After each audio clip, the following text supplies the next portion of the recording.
It's your boy Inka, back here again with another little video, little reaction. As I usually say, I'm not gonna talk anymore. Let's get into the video. Well, joining me to discuss all this is gay rights activist Peter Tatchell, drag artist Vanity Von Glow, plus the YouTuber and political commentator Lauren Chen. Let me start with you, Lauren. So it's been a big thing in America, this. Why? Well, I think this is such a huge topic right now because parents are frankly fed up of the idea that just because you're going to be called a bigot unless you agree, that you're supposed to be all right with grown men wearing prosthetic breasts performing for your children. And there's a lot of people who will say, well, they're just reading stories. We know for a fact that that's just not the case. There have been leaked videos from these drag performances where there are sex acts being simulated, where there's nudity. And there's even one going on right now, a viral video that shows someone performing in BDSM gear. None of this is appropriate for children. This isn't a gay rights issue. This is simply what is proper for children. If this were females performing these acts, it would still be unacceptable. And frankly, I'm not going to be scared into silence and saying this is not all right, simply because I might offend some people. If you want to do this in your own time with an adult audience, that's one thing, but this is absolutely not family friendly. Okay, so Vanity Von Glow, I've been to a drag show in West Hollywood. You can imagine what that one was like. Very full on, very outrageous, very funny. Had a great night. Wouldn't want my kids anywhere near it when they were young.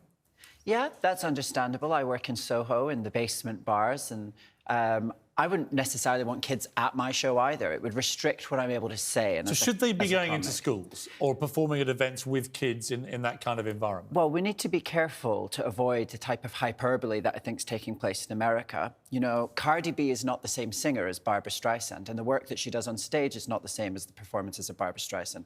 In the exact same way, drag is a broad church. There's a lot of different performance styles, and it's not always this hypersexualized, stripper-esque performance that's a big part of the drag of burlesque. But there's also a lot of drag that I find it a little dull. I wouldn't want to do it, but that's quite Disney princess, quite anodyne, actually. And that's what's happening at the Drag Queen Story Hours as I see it in the UK. Peter, That's just rubbish. I don't want my children being around someone who is a man dressing up as a woman. Number one, that in itself is already a confusion that I do not want my kids to have. But, you know, the degeneracy in society nowadays is permitting for a lot of rubbish to happen. And that's why all this type of rubbish is happening. Because you guys have permitted so much rubbish that this is the next step. It's a problem that, as with all these things, there are a few examples where drag queens have simply gone too far. They get caught on camera. That becomes the narrative.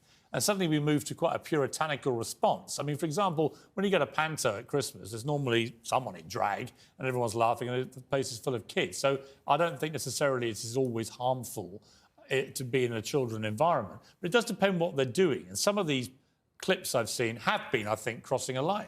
Well, certainly here in Britain, the drag story time is very much about encouraging young people to read.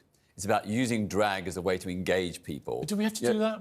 Well, it makes it more fun for kids to have this character dressed up, all glamorous and spicy, to tell them. To have a man dress up as a woman, that makes it so much more spicy. Why does it need to be spicy for kids in that way? There's many other ways you can have humor for kids and teach them while you're having fun.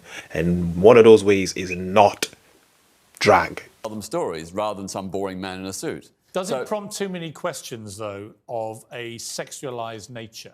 I mean, there is a whole debate in America, particularly Florida, Governor DeSantis there and others believing you just shouldn't have anything sexualized going on in young school classrooms. But I can assure you the drag story times in Britain have no sex whatsoever.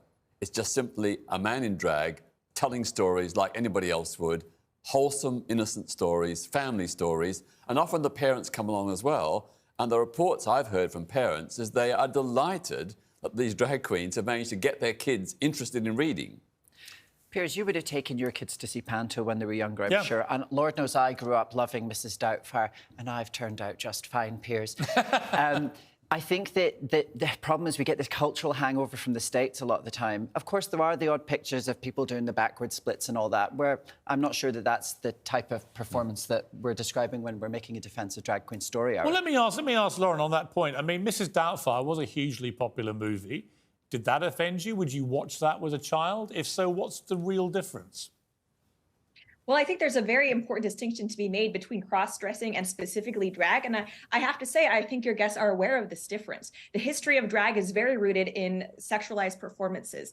The person who kind of pioneered Drag Queen Story Hour specifically talks about using drag in order to subvert the nuclear family, heteronormativity, and in order to implant, I guess, notions of queerness in children's brains. So I'm sorry, but no, I simply don't believe that this is just about getting kids to read. There are so many different ways that we could have initiatives to encourage literacy among children, none of which involved adult men wearing prosthetic breasts, which is exactly what drag is.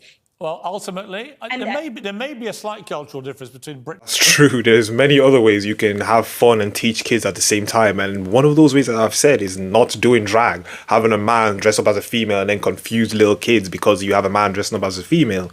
And a lot of times from what I've seen as well in these drag story time, you have them doing splits and doing sexual acts in front of the kids.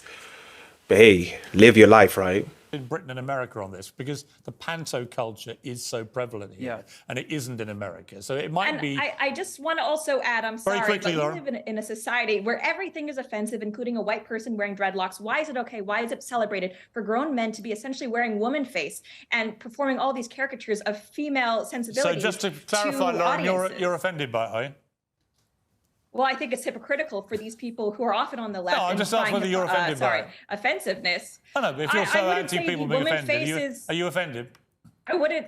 I am offended of this happening in front of children. Yes, that does offend me very much. Listen, I've got to leave it there. Thank you very much indeed. Thank you both very much indeed. We appreciate it. This world is going crazier and crazier as the days go by. And it's funny that I've come to a time. I live in this world where, and we live in this world where we have people, just a bunch of crazy people, crazy ideologies, crazy things are just going on in this world, and it's we have to shine a light on all the rubbish that's going on. But anyway, that was another little video. As I usually say, if you enjoyed the video, like the video as much as possible. Comment down below. Let's get a discussion going down below. I'll reply to as many comments as possible. So comment down below. Subscribe to the YouTube channel. Subscribe. Follow me on Instagram at Yinka That Guy, and I'm out.